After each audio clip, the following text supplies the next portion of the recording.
अगर आप एक सच्चे नीट एस्पिरेंट्स हो तो ये वीडियो आपके लिए उतना ही ज्यादा इंपॉर्टेंट है जैसे इंसान को जिंदा रहने के लिए सांस लेने की जरूरत होती है।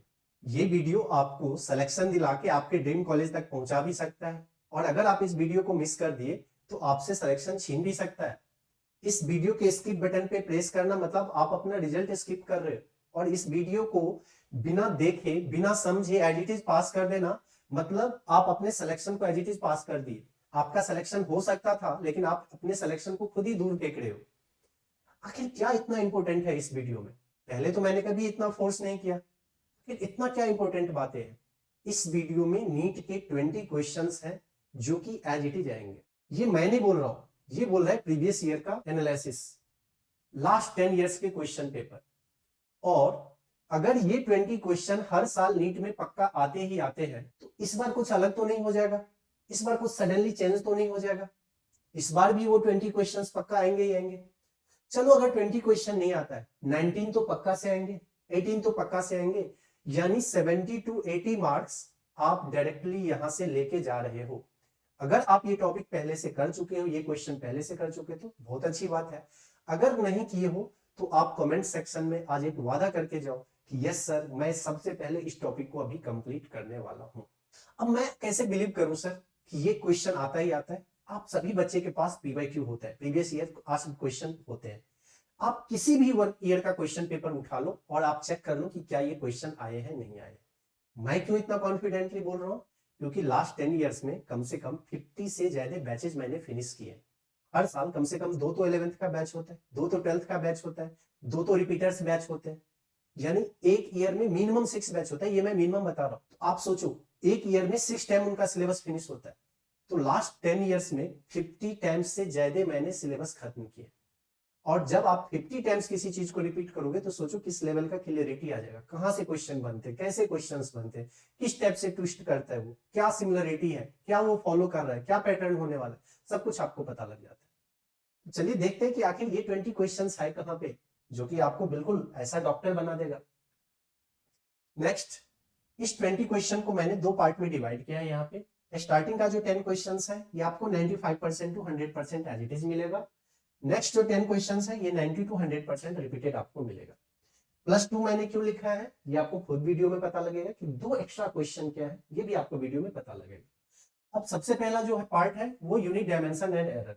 यूनिट एंड डायमेंशन से एक क्वेश्चंस आते ही आते हैं, चाहे यूनिट फाइंड करना हो, डायमेंशन एनालाइज करना हो। एरर की आप बात करो, एक क्वेश्चन पक्का आता है, किसी भी ईयर में जाके चेक कर लो। आप प्रीवियस ईयर बुक उठाओ और किसी भी ईयर में जाके चेक कर लो। लॉजिक गेट का क्वेश्चन हर ईयर आपको मिलेगा। फोटो इलेक्ट्रिक इफेक्ट का क्वेश्चन हर साल आता ही आता है, आप चेक कर लो।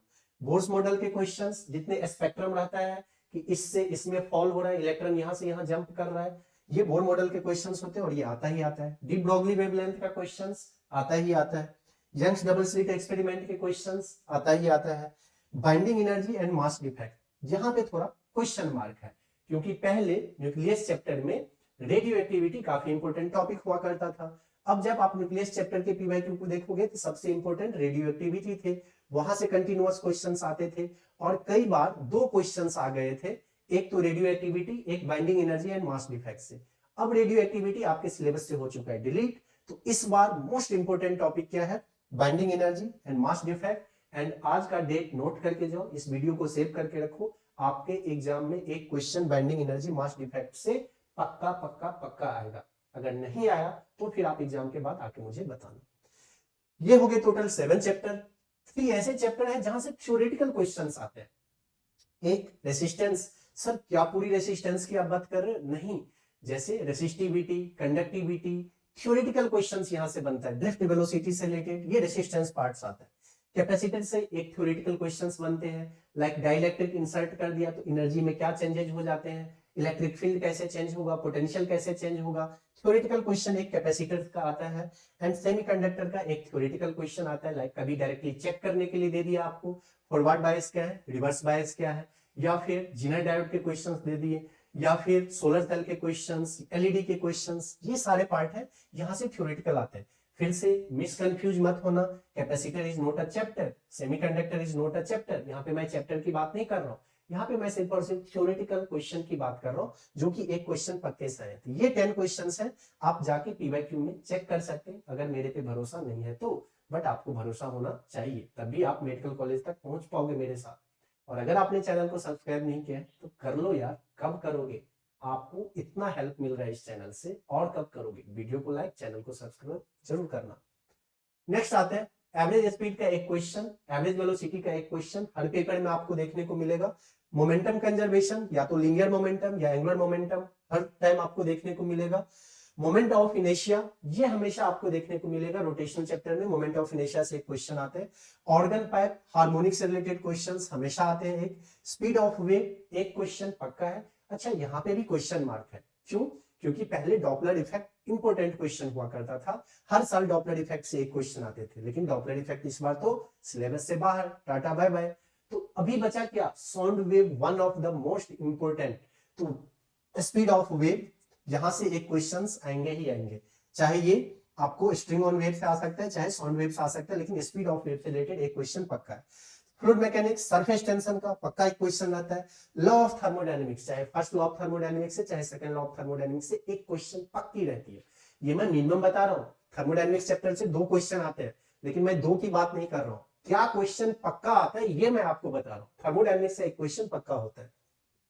ईएमवेव पे स्टार मार्क क्यों लगा हुआ है सर? यही था वो जो मैंने 10+2 लिखा है।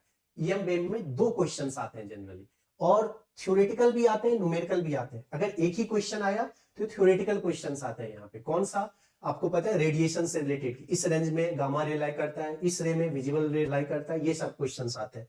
और अगर न्यूमेरिकल आता है तो डिस्प्लेसमेंट करंट का एक क्वेश्चन आता है। जनरली मैक्सिमम 99% चांस रहते हैं यहां से 2 क्वेश्चन का। ईएमवेव का 2 क्वेश्चन हो गया।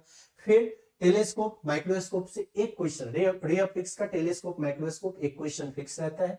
एंड केटीजी, यहां से कभी एक क्वेश्चन पूछते हैं, कभी 2 क्वेश्चंस, लेकिन केटीजी का एक क्वेश्चन पक्का रहता है। कभी तो डायरेक्टली आपसे पूछ दिया जाता है कि डायएटॉमिक के लिए, ट्राइएटॉमिक के लिए, पॉलीएटॉमिक के लिए डिग्री ऑफ फ्रीडम क्या होगा, ऐसे भी क्वेश्चन इन्होंने पूछा हुआ है। तो ये बहुत इजी है। तो ये सारे पार्ट हैं जहां से कि एक क्वेश्चन पक्का रहता है। केटीजी का एक क्वेश्चन पक्का, ईएमवेव। अब मैं कंप्लीट केटीजी की बात नहीं कर रहा हूं यार, काइनेटिक थ्योरी ऑफ गैसेज जो होते हैं ना, काइनेटिक थ्योरी ऑफ गैसेज से क्वेश्चंस आए हैं। आप जाके देखो, प्रीवियस ईयर को एक बार चेक करो, एनालाइज करो, वैसे मैं एनालाइज करके ये बनाया है। तो ये 20 टॉपिक्स थे, प्लस यहां से एक एक्स्ट्रा टॉपिक बोनस, यहां से भी एक एक्स्ट्रा टॉपिक्स बोनस। यानी अगर आप इस वीडियो को फॉलो किए और इतने टॉपिक आप अच्छे से कंप्लीट किए तो आपका 75 to 85 मार्क्स कहीं नहीं जा रहा है, 20 to 22 क्वेश्चंस आना ही आना है। ऐसे ही रेगुलर वीडियो मैं अपलोड करते रहूंगा। अगर आपके मन में कोई भी गिला शिकवा है जो कि आप मेरे से करना चाहते हो तो कमेंट बॉक्स में कमेंट कीजिए, अपना प्यार बनाए रखिए, चैनल को सब्सक्राइब करके रखिए। मिलते हैं फिर नेक्स्ट वीडियो में।